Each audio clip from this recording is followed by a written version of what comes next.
Continue with our focus this week on the country's economy ahead of the May 8 election.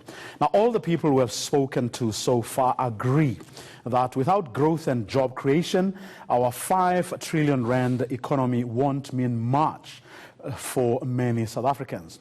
And to achieve our economic goals, we need investment, we are told.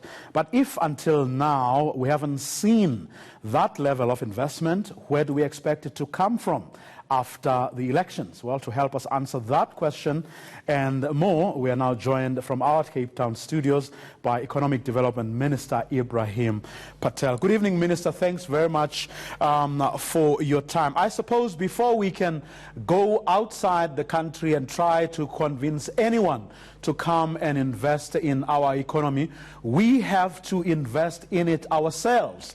And that, in part, is the job of the government, via, of course, taxpayers' money, to actually make sure that you do spend in infrastructure. How well do you think you've done over the past 5 years?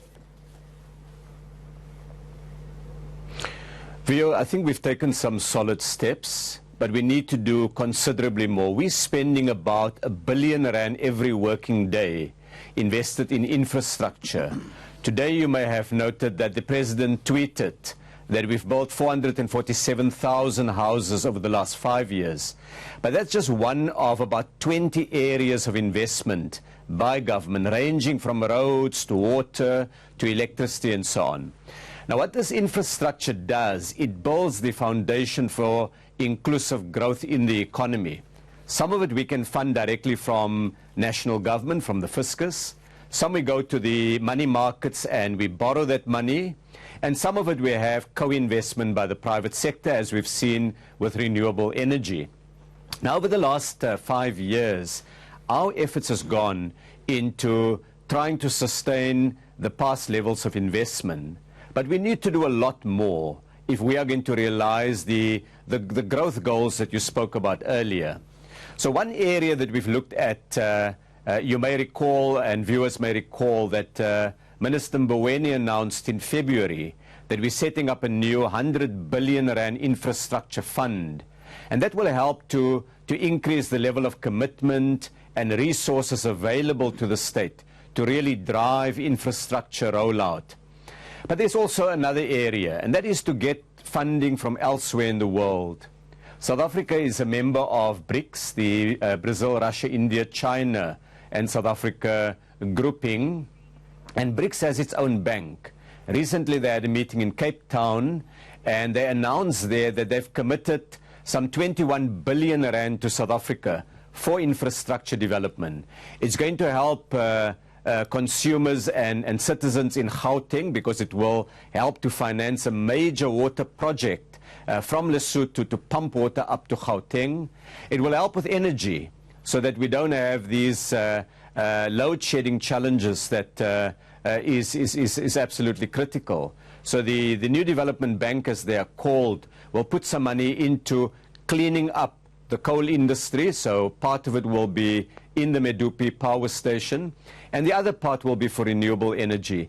And finally, they're going to make money available for transport logistics to improve the Durban port capability.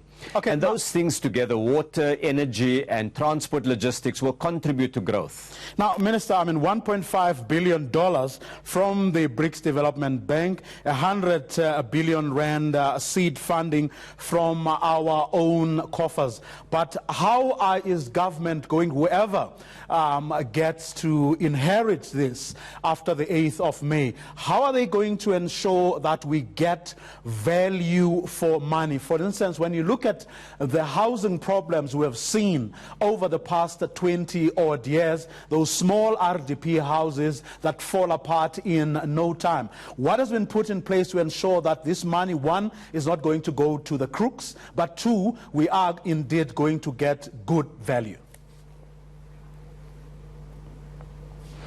Look, I think those are really the right questions to ask, because it's not just about spending money, but it's making sure that that money provides quality infrastructure and also has a strong economic multiplier. So there are a few things that we have in mind.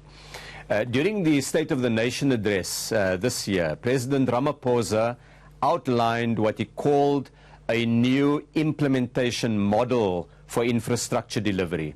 One of it is greater partnerships between government and the private sector, so that we in fact avoid overcharging by the private sector, and we have a few concrete proposals there. The second one is greater commitment and partnership by government to communities, so that communities bring local workers and local entrepreneurs into it. And the third one is to be tougher with private sector contractors on quality. It's just not excusable that we have poor quality houses. I visited an area in Cape Town today called Parkwood, and I was exposed to one house where I went in. It was a public housing estate, and there were 7 little Wendy houses and small shacks in the backyard of this household. 20 people living there, 1 toilet. Now, there's just no way in which you can get human dignity in conditions like that. So we've got to work much more closely with provinces who are responsible for the delivery of housing to ensure that we in fact get to change not only the quantity of houses, but also the quality thereof. The final area that I want to raise is that in this new delivery or this new implementation model that will be the centerpiece of what we're going to do over the next 5 years, we want to draw in the enormous expertise that South Africa has in civil engineering, architecture and others. I don't know, Vuyo, if you and many of the viewers know, but if you go to many Middle Eastern countries, those iconic buildings that you see there in many cases have been built by South African construction companies. So we do have the expertise. We do have the ability to quality control. We just need to ensure now that we implement this, that we actually do these things that the law requires us to do. And the fight against state capture and against corruption is an absolutely essential element to make sure that this money that we're making available don't go to the crooks, that they go to ordinary, hard-working South Africans who need this kind of change to ensure that their lives have more dignity, but also that infrastructure provides a platform for more sustainable and faster economic growth. Incidentally, the spending on infrastructure over the last number of years helped the economy to avoid a recession in 2015. And we can do so much more if we ensure this money goes to where it is intended. Okay, Minister, that's why we're going to leave it for